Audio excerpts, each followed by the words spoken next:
you for being here with me today. This video is actually a suggested video, meaning that one of you wonderful students and superfans have contacted me and have told me, hey, Julia, I have a bit of a confusion understanding these two verbs. So can you make a video on that? And of course, that's what I'm here for. So today I'm going to be talking about two verbs that tend to confuse English speakers or learners of Italian that have a background with English, because sometimes knowing other languages is difficult and is confusing and it creates chaos inside of our heads, and that's completely normal. So the verbs prendere and portare are verbs that tend to create a bit of confusion because in English you are usually just translating them with the verb to take. Very often the mistake that I hear is that students tend to use the verb prendere when instead they should be using the verb portare. So today I'm going to be teaching you the rules of using one and the other, and I'm going to give you very straightforward examples that you can take sort of as a guide to help you understand these two verbs and so that you will not make a mistake in the future. Okay? As always, you can download this whole lesson in PDF format by clicking on the link below, or you can just go to my blog page and you can find all of this information just beautifully written out for you. Let's start with the verb portare. This verb needs to be translated with the English verb to bring. You need to visualize this verb as a verb of movement. So you need to think of an action, a movement that is bringing a person or something to a place. Let's focus on 3 sentences that will show you this meaning and that will help you to get this idea of movement, of taking a person or a thing to a place. Read them with me. Ti porto a scuola. In English, you want to translate it as I will take you to school.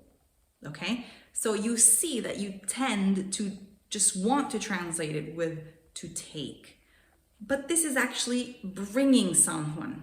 So you're like physically taking a person and you're bringing it to another place.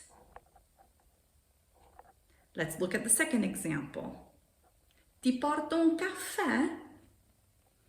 How would you translate this? You would probably say, can I get you a coffee? Okay? Deep down, you're going to bring a coffee to a person. So there is this movement that you're taking something from a place to another place. Let's look at the third example. Porto la mamma a casa. Once again, in English, you could translate it to I'm taking mom home or I'm bringing mom home. So think of this idea of physically taking a person and moving it to another location. All of these 3 examples have that idea, okay? So try to remember that portare is more often translated with the idea of movement, with the idea of bringing something or someone to another place. You can also use the verb portare with this idea of movement when you are taking something along with you.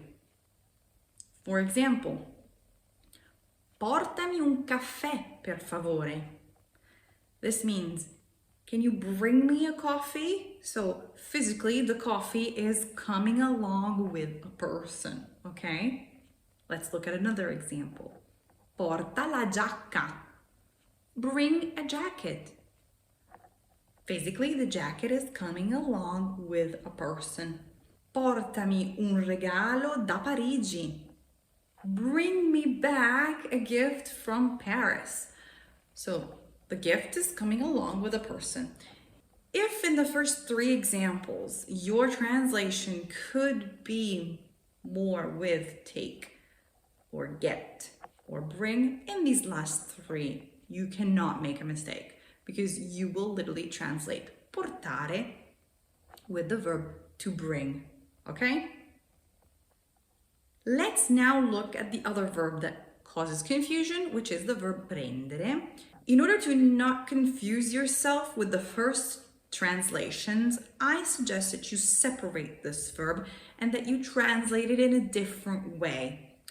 I would translate it and try to remember it as to pick someone up, to get or collect something. And the most important thing is that you're going to use it to describe an action of taking someone or something towards us. Let's look at some examples.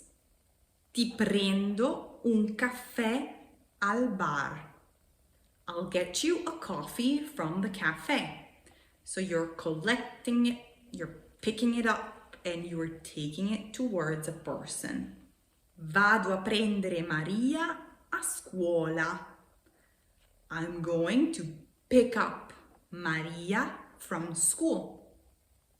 Okay? Let's look at another example.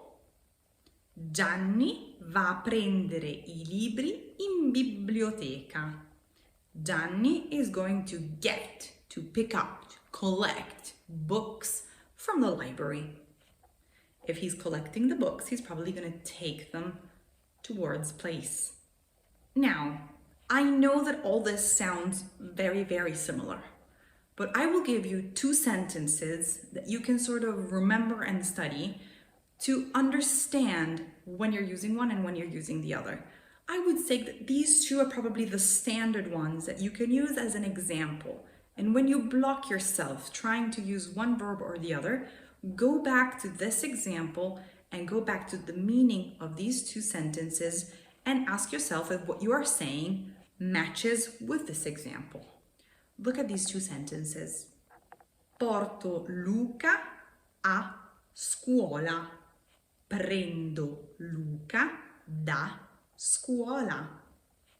The first one means I'm taking Luca to school. I'm bringing him physically to school.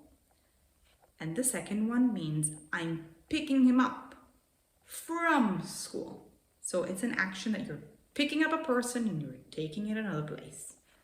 Okay, use these two examples to remember how the meaning changes from one verb to the other. Bonus information on the verb prendere. You can actually use this little verb also when you're ordering something at a cafe or at a restaurant. So if you're walking into a cafe or into a restaurant and the waiter asks you, cosa prendi? He's asking you, what are you having? So what would you like? In this case, you can use the verb prendere to say what you want.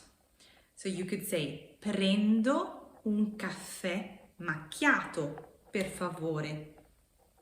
Prendo una pizza margherita. I'll have a cheese pizza. Prendo una bottiglia d'acqua naturale. I'll have a bottle of natural water. In this way, you can also use the verb prendere to talk about a specific food or drink that you want to order. Now, pretend that you are in the cafe and I'm the waitress and I'm approaching you and I'm asking you, cosa prende? What will you say? Write an answer and I'm here to help you correct it in the comments, and I'm here to encourage you to keep writing in Italian so that you will boost your Italian language level. If you need anything, write a comment or get in touch with me by writing me an email at julia@italianlanguagehub.com. This is it for today. I'll see you next week. Un bacio. Ciao.